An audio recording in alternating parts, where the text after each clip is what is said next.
on va écouter aussi peut-être le témoignage de la Lorraine.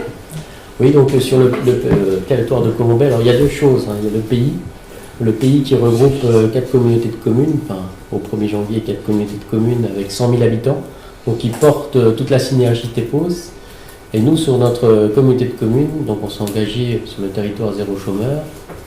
Donc notre communauté de communes, c'est environ 11 800 habitants, pour 38 communes. On a une commune qui va sortir, une commune vosgienne, qui était rattachée à notre communauté de communes Meurthe-et-Mosellane, donc qui va sortir de notre collectivité. Alors on a une dimension très rurale, on se retrouve tout à fait à travers ce que vous disiez,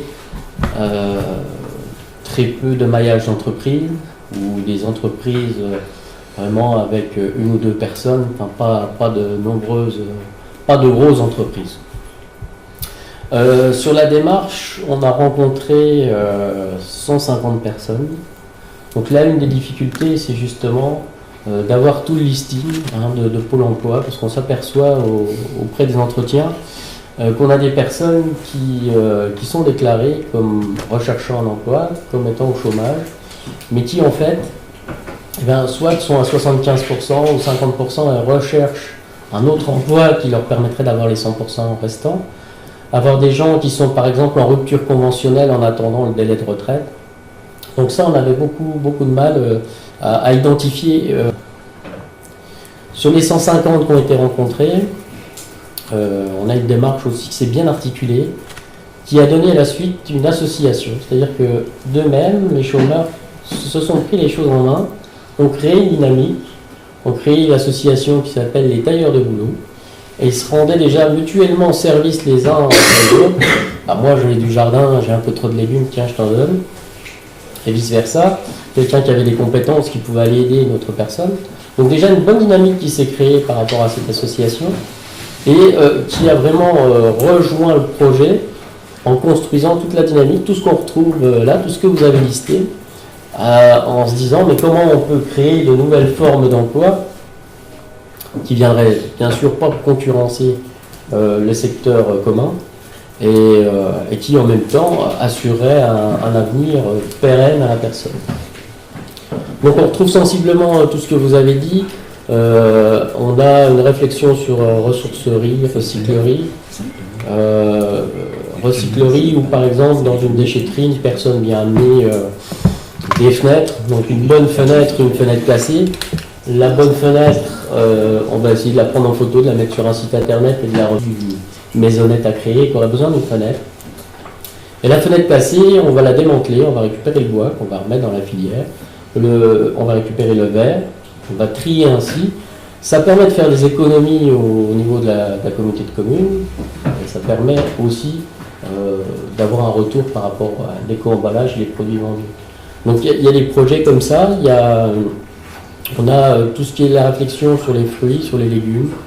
On a des projets un peu plus innovants sur un produit qui a été développé par la communauté de communes qui s'appelle Recitex. En fait, on a un tri de tout ce qui est linge qui est fait sur un bâtiment relais. Et donc à partir de ça, on a créé un produit innovant, donc Recitex, qui est immobilier type chaise longue. Donc on voit qu'il y a encore des choses à développer avec tout ça, et où on a des chômeurs longue durée qui auraient des compétences qui pourraient rejoindre ce projet-là. Et on a ainsi plusieurs projets qui se déclinent. Et actuellement, là, sur janvier, on démarrerait avec une bonne cinquantaine de personnes. Alors, tout n'est pas complètement ficelé. Ce que vous disiez, la difficulté aussi, c'est que la loi, au départ, il y a 2 ans et demi, n'était pas passée. La loi date seulement du 29 février 2016. Et derrière, donc, on commence vraiment à se mettre en marche. Même si, dès le départ, on avait embauché une personne pour piloter toute cette animation. Je ne sais pas si Xavier, tu veux rajouter... Peut-être pour compléter, puis faire le parallèle avec Prémery, dans la présentation, on s'appuie aussi sur une communauté de communes qui a 40 ans d'histoire de développement intercommunal derrière elle, donc on ne part pas de rien non plus, avec des attentions particulières et sur l'environnement, avec de l'entretien de cours d'eau depuis une dizaine, une quinzaine d'années pour le compte des communes, et de l'insertion avec des chantiers d'insertion qui ont pas loin de 30 ans aujourd'hui. Et puis récemment, la création d'une entreprise, le Relais France, enfin, sur la collecte, le tri et la collecte de vêtements usagés textiles, oui, qui a ouvert il y a 2 ans, il y a moins de 2 ans. Sur la démarche, c'est pareil, il y a eu la rencontre des demandeurs d'emploi avec 150 qui ont été rencontrés il y a 1 an. Et aujourd'hui, après un premier appel, on se rend compte qu'il en reste une 50aine qui sont vraiment demandeurs. C'est pas que les autres n'ont plus envie de travailler, mais c'est parce qu'ils ont rebondi, qu'ils ont réussi à trouver du travail ailleurs et qu'ils sont repartis sur une autre dynamique.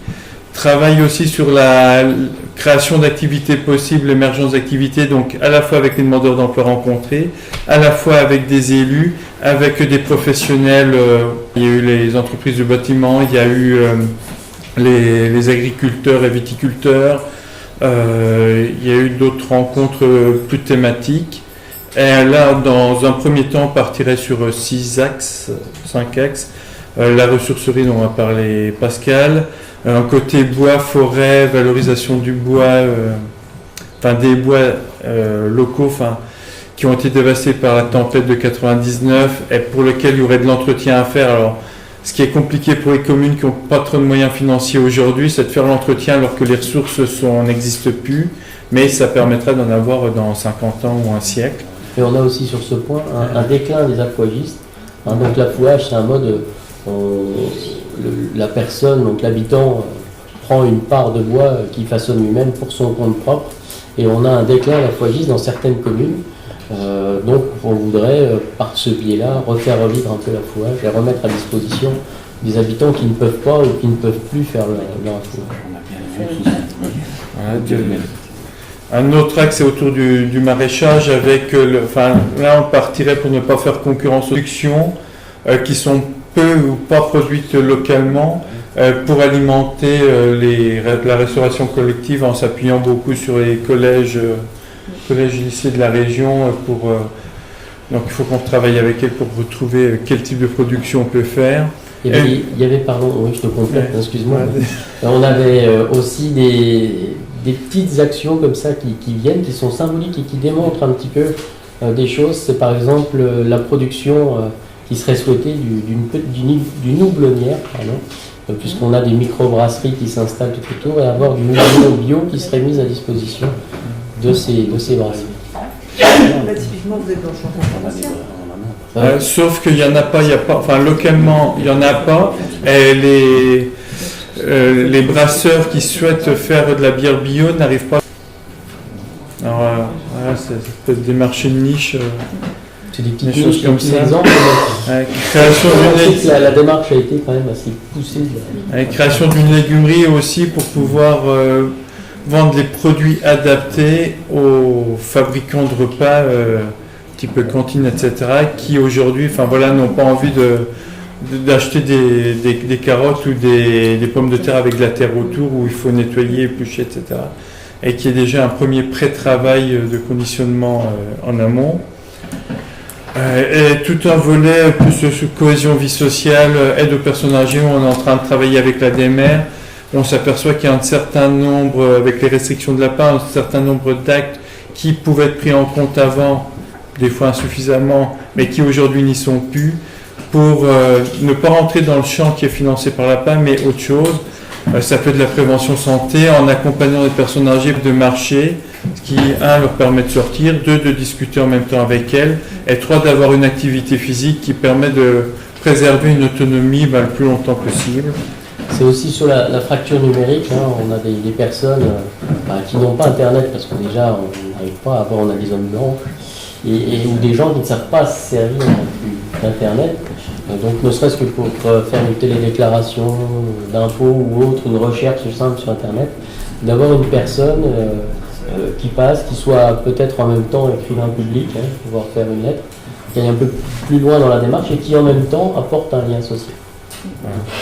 Avec 2 réflexions en cours aussi en ce moment, une par rapport à un groupement d'entreprises qui permettrait, au départ, excusez-moi, surtout sur des travaux saisonniers de pouvoir travailler, et des fois ont du mal à trouver de la main-d'œuvre.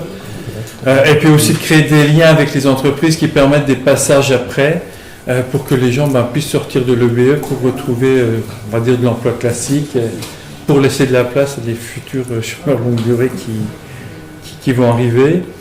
Et une autre réflexion aussi en s'appuyant là sur des gens qui auraient envie de monter un projet, de servir un petit peu de rôle de couveuse d'entreprise et de leur permettre de tester leur projet en ayant un CDI. Et puis si ça marche bien et s'ils veulent étendre leur rayon d'action au-delà du territoire de la communauté de communes, pouvoir s'installer après à leur propre compte, mais en ayant déjà une première expérience et un premier test de fait.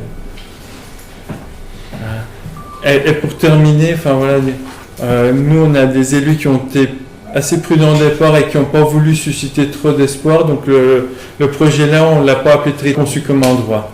Disant tout le monde a le droit de travailler. C'est ce que Bernard tout à l'heure, c'est écrit dans la Constitution. Et la comparaison qu'on prend souvent, c'est comme l'école. Quand un enfant va s'inscrire à l'école, le maire ne s'occupe pas de savoir s'il y a assez de chaises ou pas. Il s'arrange pour qu'on puisse le recevoir et s'il faut, il fait ce qu'il faut pour mettre une table et une chaise en plus dans la salle de classe. Et c'est la logique qu'il faudrait qu'on arrive à avoir au niveau de l'emploi.